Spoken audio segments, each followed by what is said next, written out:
1953 science की दुनिया एक डिस्कवरी सेलिब्रेट कर रही थी।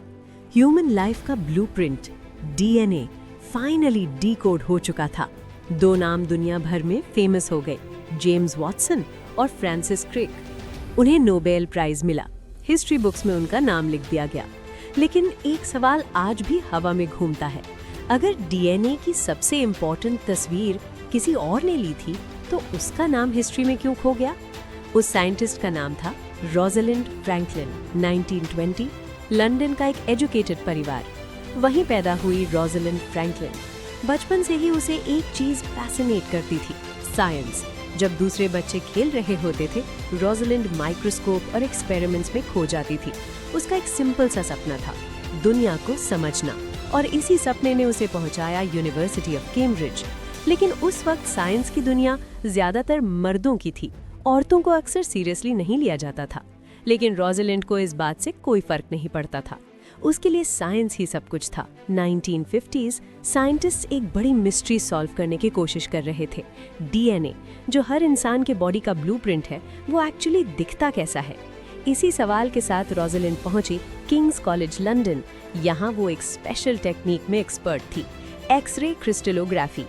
इस टेक्निक की मदद से साइंटिस्ट्स मॉलिक्यूल्स की स्ट्रक्चर देख सकते थे।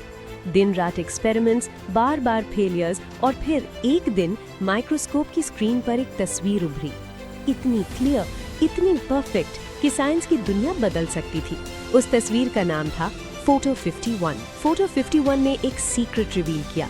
डीएनए कोई सीधी चेन नहीं था, बल्कि एक स्पाइरल स्ट्रक्चर था, जैसे घूमती हुई सीढ़ियां एक दूसरे के अराउंड लिपटी हुई। यही था डबल हेलिक्स। रोज़लिंड की रिसर्च डीएनए का सबसे बड़ा क्लू बन चुकी थी, लेकिन उसे अभी तक ये अंदाजा नहीं था कि उसकी डिस्कवरी के साथ हिस्ट्री का सबसे बड़ा साइंटिफिक कंट्रोवर्सी जुड़ने वाला है। रोज़लिंड के कोलीग मॉरिस विल्किंस ने एक दिन उसकी परमिशन के बिना फोटो 51 दिखा दी दो और साइंटिस्ट्स को। उनका नाम था वॉटसन और क्रिक। बस वहीं से कहानी बदल गई। उन्होंने रोज़लिंड के डेटा को स्टडी किया और उसी इंफॉर्मेशन के बेस पर डीएनए का मॉडल बना दिया। 1953 में उन्होंने अपना रिसर्च पेपर पब्लिश कर दिया।